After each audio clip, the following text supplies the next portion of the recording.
तो एक्चुअली होता क्या है, हम जैसे ट्रेडमार्क अप्लाई करते हैं, मैंने अभी रिसेंटली ट्रेडमार्क अप्लाई किया था एक, और उसमें सबसे बड़ी मैंने दिक्कत देखी थी, तो उस वजह से मैं सोचा कि मैं इस पर वीडियो बना लेता हूँ कि हम लोग क्या गलतियाँ करते हैं ट्रेडमार्क अप्लाई करते समय, और हमें वो गलतियों को नहीं करना चाहिए क्योंकि उससे हमें लॉस होता है, मॉनिटरी लॉस हमें होता है।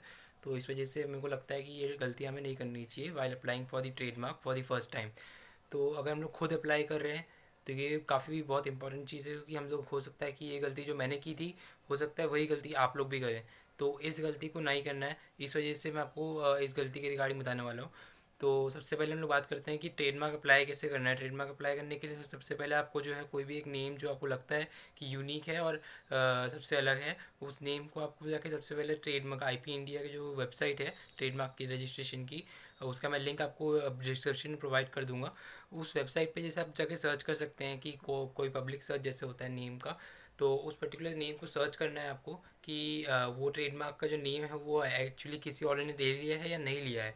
अगर किसी और ने नहीं लिया है तो फिर तो आप उसे अप्लाई कर सकते हैं इजीली, और उसके बाद में कुछ प्रोसीजर होता है 6 मंथ का, उसके बाद आपका वो जो अप्रूव होता है। लेकिन इसमें क्या होता है, मुझे ऐसे लगता था कि इसे ये फर्स्ट टाइम में ही अप्रूव हो जाता है, लेकिन फ़र्स्ट टाइम अप्रूव नहीं होता। ये कभी भी आपका हो सकता है कि फर्स्ट टाइम में इसका पहले आपको ऑब्जेक्शन आए, ऑब्जेक्शन आने के बाद आपका जो है ये सेकेंड टाइम में क्लियर हो। तो इसका मतलब ये नहीं है कि ये आपका एक ही टाइम में क्लियर हो जाएगा। आप जो भी अमाउंट जैसे फ़ीस होती है ट्रेडमार्क रजिस्ट्रेशन की, सबसे पहले बताना चाहूँगा वो फ़ीस होती है आपकी अराउंड 4,500, यानी कि 4,500 आपकी फ़ीस होती है। वो पूरे अपना 10 ईयर्स तक के लिए वैलिड होता है आई थिंक। ये पूरा आपका 10 ईयर्स तक के लिए वैलिड होगा ट्रेडमार्क। लेकिन इसमें दिक्कत क्या है कि आपका ट्रेडमार्क तो आपने एक बार फीस भर दी, लेकिन फ़ीस भरने के बाद भी क्या होता है, कभी कभार ऑब्जेक्शन आ जाता है। तो ऑब्जेक्शन के बाद आपको ऑब्जेक्शन का रिप्लाई देना है। हो सकता है रिप्लाई देने के बाद भी कोई पॉसिबल सोल्यूशन ना निकले, हो सकता है रिजेक्शन हो जाए या फिर हो सकता है कुछ और हो। तो उसमें आपको फिर सीए की या फिर लॉयर की जो हेल्प लेनी पड़ती है, तो उसमें आपका अलग से पैसा लगता है। तो ऑलमोस्ट आप लेके चलिए 12 to 13,000 तक आपका लगता है। तो मैं चलो पॉइंट पे आता हूँ, मैं अपनी गलती बताता हूँ कि मैंने क्या गलती करी थी। मैंने जो है जब अप्लाई किया था जब ट्रेडमार्क, तो मुझे ये नहीं पता था कि सिमिलर का भी होता है, जिसमें सिमिलर हम लोग देखते हैं। जैसे मैं जैसे बोला कि सिमिलर होना चाहिए वैसे, राइट, सिमिलर नहीं होना चाहिए कभी भी किसी और के ट्रेडमार्क से। तो उसमें क्या था, जैसे सपोज ए बी सी है, ठीक है, तो उसके अंदर एक और ए बी सी डी अगर सपोज आ गया, ए बी सी आपके अलग अलग वर्ड्स हैं, ठीक है, तो अगर ए बी सी डी आ गया आपका, तो वो भी सिमिलर काउंट होगा ए बी सी के।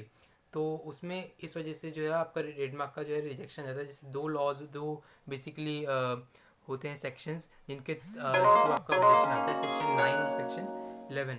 तो इसकी वजह से होता है, सिमिलर की वजह से होता है। ये होता है कि जैसे कॉमन अगर ट्रेडमार्क है आपका, किसी और बंदे की ट्रेडमार्क से अगर आपका ट्रेडमार्क ही कॉमन जैसे है, या प्रोनाउंसिएशन अगर सही है, एकदम सेम है, सिमिलर है अगर प्रोनाउंसिएशन, तो भी ये ऐसा हो जाता है कि आपका जो ऑब्जेक्शन है वो आ जाता है। उसके बाद आपको जो है इसे क्लियर करने के लिए देना होगा फर्दर, जैसे आप कोई प्रोसीजर अप्लाई करते हैं। मैं तो यही बोलूँगा कि आप जो है अगर जब कोई नया ट्रेडमार्क अप्लाई कर रहे हैं कोई भी पर्टिकुलर चीज़ के लिए, कोई भी अपने ब्रांड है, जैसे अपने जो ट्रेडमार्क रजिस्टर करवाना चाहते हैं, तो इसका जो सबसे, अगर आप न्यू भी हैं, आप फर्स्ट टाइम कर रहे हैं, तो इसका आप जो रजिस्ट्रेशन है वो किसी ऐसे बंदे से कराइए जो ऑलरेडी कर यही काम करते हैं या यही काम कर चुके हैं एक बार पहले भी। उससे क्या होगा कि जैसे कोई ऑब्जेक्शन आता है या फिर कोई भी चीज़ इशू होता है, ऑब्जेक्शन के बाद भी डिनायल आ जाता है सपोज आपके ट्रेडमार्क का, तो उसमें आपको दिक्कत नहीं होगी, और साथ में आपका जो ट्रेडमार्क है वो अप्रूव भी हो जाएगा, और आपको उसकी ज़्यादा कुछ टेंशन नहीं लेनी पड़ेगी। आपको सिर्फ उन्हें देना है, वो अपने हिसाब से जो भी चीज़ें बस सर्च करेंगे कि अप्रूव होगा कि नहीं होगा, पहले तो वो आपको क्लियर कर देंगे, और उसके बाद में आप अप्रूवल जो भी नेम आपको लगेगा कि आपको वो नेम अप्रूव करवा सकते हैं, वो तो करवाएंगे, और उससे जो है वो आगे जाके क्लियर वो करवाएंगे। वैसे मेरे हिसाब से जो है, मैंने जो पूछा था अपने सीए से, तो उनसे मुझे जो फिगर्स पता चले हैं वो ये है कि जैसे आपका स्टार्टिंग में जो है वो 35 to 40% जो आपका है वो ऑब्जेक्शन आता ही आता है। मतलब आपका नॉर्मली ऑब्जेक्शन आएगा ही आएगा। ऑब्जेक्शन आने के बाद जो है वो आपको क्या करना है कि इसका जो है वो अपने लेटर लिखवाना है, सीए खुद ही लिख के दे देते हैं वो, या फिर जो भी लॉयर होते हैं जिनको भी आप अपॉइंट करेंगे इसी पर्टिकुलर वर्क के लिए। तो इसमें क्या होगा, फिर वो आपका जो है वो ऑब्जेक्शन को हैंडल करेंगे। ऑब्जेक्शन के लिए जो मेल किया जाएगा, गवर्नमेंट को मेल जाता है, उसके बाद में उसका रिज़ल्ट निकलता है। जो भी रिज़ल्ट आता है उसका जैसे 1 महीने के अंदर रिप्लाई देना होता है सबसे पहले तो आपको ऑब्जेक्शन का रिप्लाई देने के बाद जो है आपका रिजल्ट जो भी आएगा उसके अकॉर्डिंग आपका जो है प्रोसीजर कंप्लीट होगा। तो इसलिए जो है वो आप सबसे, अगर पहली बार खुद ही अप्लाई कर रहे हैं तो मैं तो बोलूँगा कि आप जो है वो सीए या फिर किसी लॉयर की हेल्प लेके ही करें। उससे आपके लिए ईजी रहेगा, आपका जो मनी है वो लॉस नहीं होगा, तो आपका भी काम भी हो जाएगा इजीली। तो इसलिए मैं बस यही चीज़ शेयर करनी थी मुझे, क्योंकि ये चीज़ काफ़ी इम्पोर्टेंट थी। बहुत से लोग जो हैं वो ऐसे ही करते हैं, क्योंकि अब जैसे बहुत से सेलर्स होते हैं अमेज़ोन में या फ्लिपकार्ट में, तो उन्हें कुछ जैसे प्राइम फैसिलिटीज़ चाहिए होती हैं, जैसे कि जिससे कि वो कोई और सेलर उनके पर्टिकुलर लिस्टिंग में सेल ना कर सके, या फिर उन्हें अपने ब्रांड को जो है वो ऑलरेडी बड़ा करना होता है बड़े स्केल पे, और उसका रजिस्ट्रेशन उन्हें करवाना होता है ट्रेडमार्क के लिए। तो ये सारी रीज़न के लिए लोग ट्रेडमार्क जो करवाते हैं, उन लोगों को कभी कभार क्या होता है, खुद से करके कुछ गलतियाँ हो जाती हैं उनसे खुद ही।